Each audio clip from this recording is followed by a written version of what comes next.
When choosing the right tennis racket, it's paramount to know what grip size you're looking for. If you go with a grip that's too big or too small, it won't work. You can love the racket, love the strings, but it's too big or too small and you're struggling with the grip, it's not going to be the right racket for you.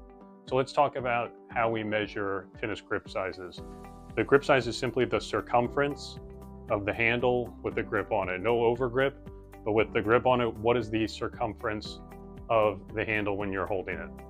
The circumference is almost always going to start with a 4-inch plus handle on it, 4-inch plus whatever increment it will be. And we always go with 1/8-inch increments and build up from there, starting with the 4.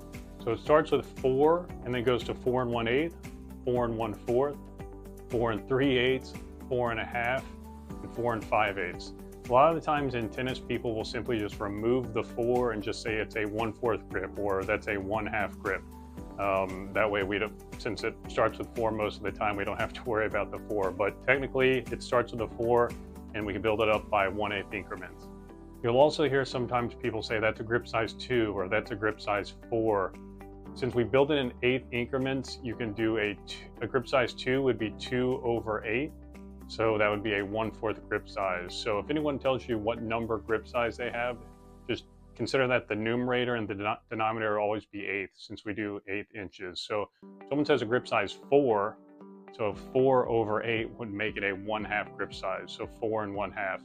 And I know that gets a little confusing, but if you look at the racket, it should say somewhere on there what grip size, whether it says 4 3/8, or whether at the handle it'll say 3 on it. 3 means 3/8 because that's our numerator. So that'll tell us what grip size it is. So it should be listed somewhere either on the throat or at the bottom, that number or grip size telling us what grip size we're using. So now we know that the grip size is simply the circumference measured of the handle. What grip size works best for most players? Well, there's two things you're going to see if you go online and what traditionally has been taught for tennis on how to find the right grip size for you, but I'll actually push back on those a little bit today, and I won't talk too much about it. But the first thing you'll hear people say, this is a 3/8 grip. It's actually what I use, but sometimes I'm a grown man, I'll sometimes use a 1/4 grip. But in this case, this is a 3/8. They'll say you want enough room for one finger in between your fingers and your hand. So that's one thing you'll see people say, hold the racket. If there's room for one finger going this way, it's the right grip size for you. Again, I may push back on that a little bit, but that is a simple way traditionally people have found what grip size works for them. All right, that's a 3/8. I have a 5/8 grip here. So this is a 4 5/8 grip or a 5/8 grip or a 5 grip. Notice there's a little bit more room than one finger on this one when I hold it. So traditionally you would say that may be a little too big for me. Again, it's a little bit of a debated topic, but that is traditionally what they say. So in addition to having one finger of room, they'll also say you can measure from the bottom of your hand, this crease, you can measure it to the top of your ring finger with just any ruler. So you can just start here and go all the way from this bottom crease all the way to the top of your ring finger. That's what it is. I won't even do it now because I disagree with that a little bit, but that is a simple way that traditionally they have said, tennis players have said, you measure from your bottom crease of your hand to the top of your ring finger. What measurement do you get? And that would be your grip size. Let me push it back on that a little bit. First off, I would say demo what works best for you on grip sizes, but let me give my opinion on this. And again, this is just my view. Find out what grip size works for you. The trend in my view has been smaller. 4 5/8 I feel like used to be a little bit more common. I don't see it as much anymore because the game is so topspin heavy. Being able to pronate your form with a little bit of a smaller grip size helps a little bit. So that would be my view. Sometimes going too big creates issues in the modern game where there's a lot more pronation, a lot more topspin, a lot more overall spin of the game. But that being said, there are great players who use a 5/8 grip.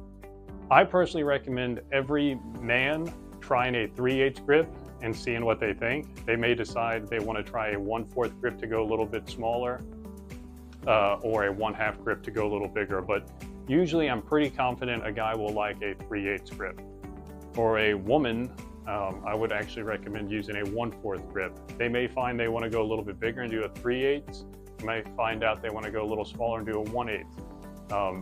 There's no wrong answer in this, but from my experience, for a girl using a 1/4 and a guy using a 3/8, that is a great sweet spot to start to find your ultimate grip size. So, and those can be swapped too, and some people prefer much smaller, some people prefer bigger.